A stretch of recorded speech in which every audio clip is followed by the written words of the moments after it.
Idaho hadn't seen something like that in 7 years, and boy, did this investigation show it. Shocking, horrific, and frightening isn't even enough to describe this crime. This case makes you hear things in the middle of the night and question everything. You had a picture of red pouring from this house.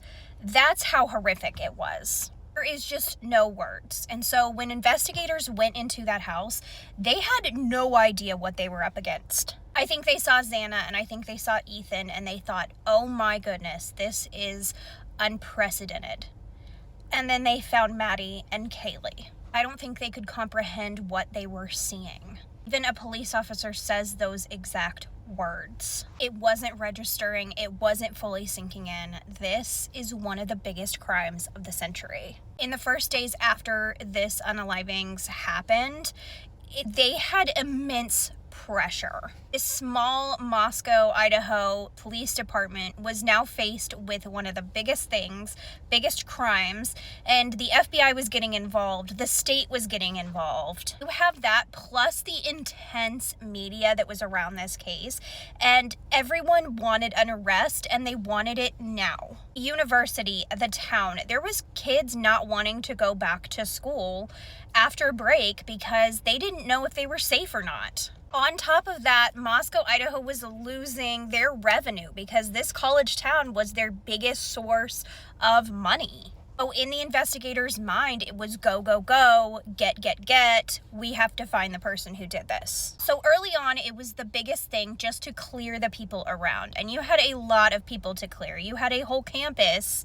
of people. You had people at the grub truck that were cleared, but the public still didn't believe that they weren't involved. You have the driver that drove them home. And of course, the surviving roommates were questioned and the police department cleared them. You have these 4 students who were connected to pretty much like everybody in this town, and there's a lot of people to clear when you have 4 individuals. I think investigators were nearing this block in the investigation. They didn't know where to go next. They also didn't have the kitchen utensil that was used in this crime, so it was really hard to put together what happened. One of the strangest things is closely after this happened, the day after, people started writing on Reddit information that they shouldn't have had. What the kitchen utensil was, what the connection was with all these people. There were kids on campus who knew way more information than anyone had. And I know that it's just like Reddit forums and it's just, these different sites, but that I think says a lot. And still to this day, we don't know how they had this information, whether it was the perpetrator who did this, how all of this got spread, and that's kind of one of the biggest mysteries in this case. And then as the police department started canvassing, they started realizing that they had video footage in this case. They started gathering gas station footage, camera footage from different homes around the house that had security. And what they found was the biggest tip in this case, that white Elantra. There's a piece of footage known as the Linda Lane footage because it came from Linda Lane, and it has that white Elantra on it.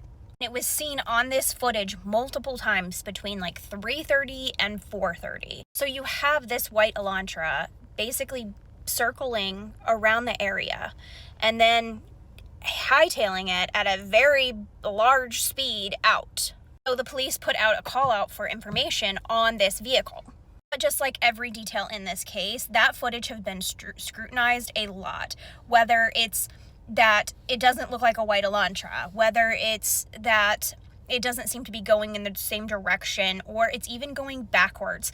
People analyzed every little bit of that footage.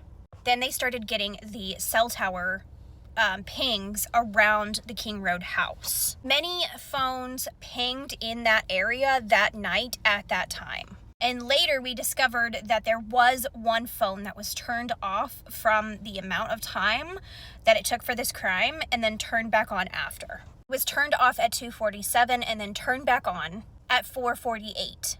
And when it was turned back on, they realized that it was going in the direction of Pullman, Washington. But you had the phone and then you had the car, but we weren't able to connect any of this stuff. And the public really didn't know either.